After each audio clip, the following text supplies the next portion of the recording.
कोकणातील प्रत्येक अपडेट जाणून घेण्यासाठी आजच माझे कोकणच्या सोशल मीडिया प्लॅटफॉर्मला लाईक, फॉलो आणि सबस्क्राईब करा।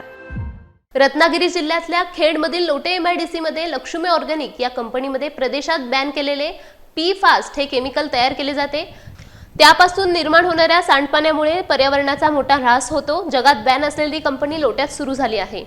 या कंपनीची महाराष्ट्र प्रदूषण नियंत्रण मंडळाकडून सविस्तर अहवाल घेऊन पुढील कारवाई करणार असल्याचे उदय सामंत म्हणाले। आणि दुसऱ्या गोष्टी सोशल मीडिया चर्चा काय सांग मला सोशल मीडियावरच्या आधी सगळ्याच माझ्या हितचिंतकांना एक विनंती करायची आहे की मी राज्याचा उद्योग मंत्री आहे। राज्याचा उद्योग मंत्री असताना त्या कंपनीची मी पूर्ण माहिती घेतलेली आहे आणि मी माहिती घेऊन स्पष्ट पद्धतीचं वक्तव्य देखील त्याच्यावर केलेलं आहे की कोकणच्या निसर्गाला डॅमेज करणारं प्रोडक्शन किंवा कोकणच्या जीवनावर परिणाम करणारं प्रोडक्शन जर एखादी इंडस्ट्री लोटे परशुराम मध्ये नाही, कोकणाच्या कुठच्याही भागात जर निर्माण होणार असेल तर ती आम्ही व्हायला देणार नाही। नंबर 1। नंबर 2, PFASच्या संदर्भामध्ये जे काय पसरवलं जातंय, जे काय बोललं जातंय त्याच्यातली वस्तुस्थिती पडताळून बघू।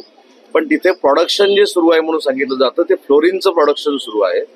1% कमी प्रोडक्शन ट्रायल बेसिसवर ते त्याला क्युरो अल्काईन असं काहीतरी म्हणतात, आणि क्युरो अल्काईन असं काहीतरी म्हणतात त्या केमिकलला, ते त्यांनी बनवण्याचा प्रयत्न केला होता। त्याचं विघटन त्यांनी तळोजामध्ये केलेलं आहे। परंतु याचं बेसिक थॉट काय आमचा शासन म्हणून, तर लोकांच्या जीवनावर परिणाम करणारी एखादी कंपनी जर येत असेल किंवा निसर्गाची वाट लावणारी एखादी कंपनी जर येत असेल त्याला प्रतिबंध आपण करू, ही माझी भूमिका झाली, जिल्ह्याचा पालकमंत्री म्हणून भूमिका झाली।